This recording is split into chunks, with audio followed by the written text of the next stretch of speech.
ভারত পাকিস্তানের মধ্যে সম্প্রতি সীমান্ত সংঘর্ষের পর দুই দেশেই যুদ্ধবিরতি কার্যকর হয়েছে। তবে পাল্টাপাল্টি দাবি তুলেছে উভয় পক্ষই। আজকের প্রতিবেদনে জানব কি বলছে ভারত, কি বলছে পাকিস্তান, আর কোথায় দাঁড়িয়ে আছে দক্ষিণ এশিয়ার ভূরাজনীতি। রোববার ভারতের ৩ বাহিনীর প্রধান এক যৌথ প্রেস ব্রিফিংয়ে দাবি করেন, তাদের অপারেশন সিঁদুরের মাধ্যমে পাকিস্তানের অন্তত ৩৫ থেকে ৪০ জন সেনা নিহত হয়েছে। ধ্বংস হয়েছে অত্যাধুনিক বিমান ও সামরিক ঘাঁটি।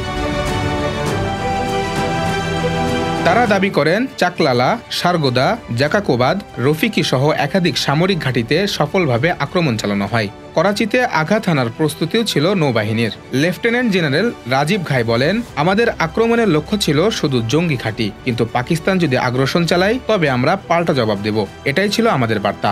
ভারতের দাবি, ৯টি জঙ্গি ঘাঁটিতে হামলা চালিয়ে ইউসুফ আজহার, মুদ্দাসির আহমেদ সহ ১০০ জন জঙ্গিকে হত্যা করা হয়েছে। অন্যদিকে পাকিস্তানও দিয়েছে পাল্টা বিবৃতি। তাদের বক্তব্য, ভারত প্রথমে আকাশসীমা লঙ্ঘন করায় তারা শুরু করে অপারেশন বুনিয়ান মারসুস। তারা দাবি করেছে ভারতের অন্তত ২৬টি সামরিক ঘাঁটিতে আঘাত হানা হয়েছে। এর মধ্যে রয়েছে সুরাতগড়, সিরসা, আদমপুর, উধমপুর, পাঠানকোট ও শ্রীনগর। পাকিস্তানের পক্ষ থেকে আরও দাবি করা হয়েছে, ভারতের ব্রহ্মাস ক্ষেপণাস্ত্র ফ্যাসিলিটি লক্ষ্য করে হামলা চালিয়ে তা ধ্বংস করা হয়েছে। এমনকি পাকিস্তানি নৌবাহিনী নাকি মুম্বাই উপকূল পর্যন্ত পৌঁছে গিয়েছিল। ভারতের হামলার জবাবে আমরা ৫টি যুদ্ধবিমান ভূপাতিত করেছি, তাদের শত শত সৈন্য নিহত হয়েছে।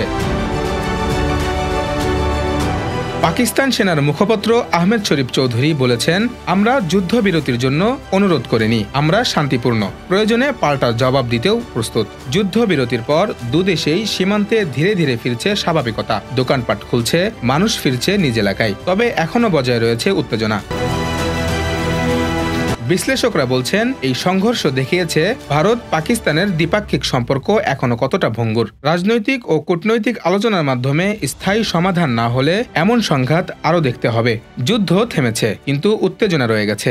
ভারত পাকিস্তানের সম্পর্ক বারবারই উঠে এসেছে সংঘাত এবং সহাবস্থানের দোলাচলে। তবে শান্তিপূর্ণ দক্ষিণ এশিয়া গঠনের জন্য দরকার বাস্তবসম্মত কূটনীতি এবং জনগণের চাওয়া শান্তি।